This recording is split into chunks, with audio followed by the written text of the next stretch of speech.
Tervetuloa sotapolku.fi-sivustolle. Kirjautumalla sivustolle voit lisätä palveluun omien sukulaistesi tai tuttaviesi tietoja sota-ajalta ja selvittää näin heidän sotapolkunsa. Tietojen palveluun lisäämiseksi tarvitset tietokoneen, henkilön sotilaspassin tai kantakortin. Mikäli sotilaspassia ei enää löydy, niin voit tilata maksullisen kantakortin Suomen kansallisarkiston palvelusta. Aloita tietojen lisääminen henkilöt-painikkeella. Kirjoita lisättävän henkilön tiedot tyhjiin kenttiin ja paina Etsi henkilöä-painiketta. Mikäli etsimäsi henkilöä ei palvelusta löydy, niin voit lisätä hänet painamalla Lisää sodassa palvelut henkilöpalveluun -painiketta. Palvelu ohjaa nyt sinut kirjautumaan. Jos sinulla ei ole vielä tunnuksia, niin voit rekisteröityä palveluun painamalla Rekisteröidy -painiketta. Täytä pyydetyt tiedot ja paina Rekisteröidy.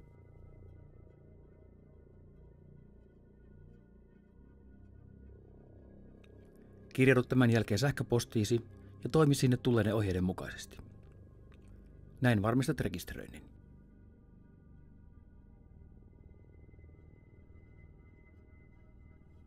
Kirjaudu sisään luomillasi tunnuksilla ja paina Lisää henkilöpalveluun -painiketta. Kirjoita henkilön etu- ja sukunimet sekä syntymäaika ja kotikunta niille varattuihin kohtiin. Kotikunnalla tarkoitetaan sotilaspassiin tai kantakorttiin merkittyä asuinkuntaa sodan aikana. Jos henkilöllä ei ole ollut vakinaista asuinkuntaa sodan aikana, niin merkitse asuinkunnaksi syntymäpaikka. Paina Lisää henkilö-painiketta. Henkilö on nyt lisätty palveluun. Voit lisätä henkilön lisätietoja nyt tai palata tekemään sen myöhemmin. Lisää henkilön kuva palveluun lataamalla se omalta tietokoneeltasi. Paina Selaa -painiketta sotilaan kuvan alta ja lataa kuva.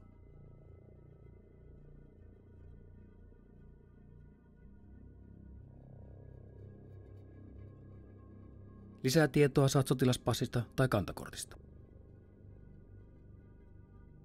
Lisää henkilön sotilasarvo. Sotilasarvoksi laitetaan viimeisin arvo, joka sodan päättyessä henkilöllä on ollut.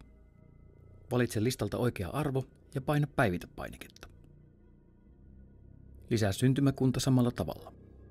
Jos haluat liittää palveluun henkilön Wikipedia-sivuston, niin kopioi sen osoite sille varattuun kenttään. Paina lopuksi Päivitä. Joukko-osastot, joissa henkilö on palvellut, lisätään sotilaspassin tai kantakortin tietoja apuna käyttäen. Kirjoita lyhenne joukko-osaston lyhennekenttään ja valitse oikea vaihtoehto alle aukeavasta listasta. Lisää alkamis- ja päättymispäivät. Päättymispäiväksi voi merkitä viimeisen päivän ennen seuraavaa joukko-osastomerkintää. Valitse, onko kyseessä talvisota, jatkosota vai Lapin sota, ja paina Lisää joukko-osasto -painiketta. Kaikkia yksiköitä ei välttämättä listalta vielä löydy, joten näissä tapauksissa valitse pelkkä joukko-osasto. Se on kauttaviivan jälkeen merkitty viimeinen tieto oikealla.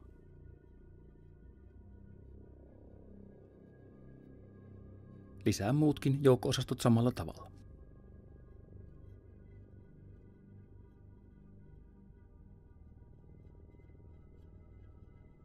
Tarkista, että kaikki lisäämäsi tiedot näkyvät nyt oikein.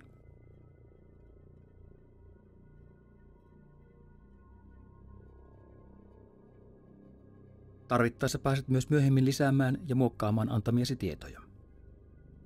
Sivun oikeasta yläkulmasta löydät Henkilön sivu -painikkeen. Paina sitä ja pääset katsomaan, miltä henkilön sivu näyttää palvelussa.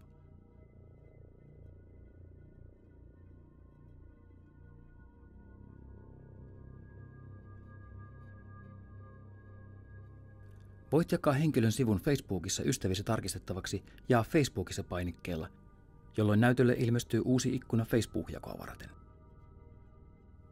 Kirjaudu sisään Facebookiin ja valitse jakotapa painamalla sinistä Jaa omalla aikajanallasi -painiketta.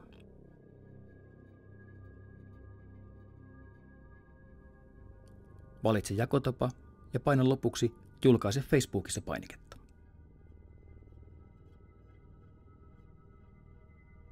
Kun 2 palveluun kirjautunutta henkilöä on hyväksynyt antamasi tiedot, niin ne näkyvät palvelussa hyväksytyssä tilassa.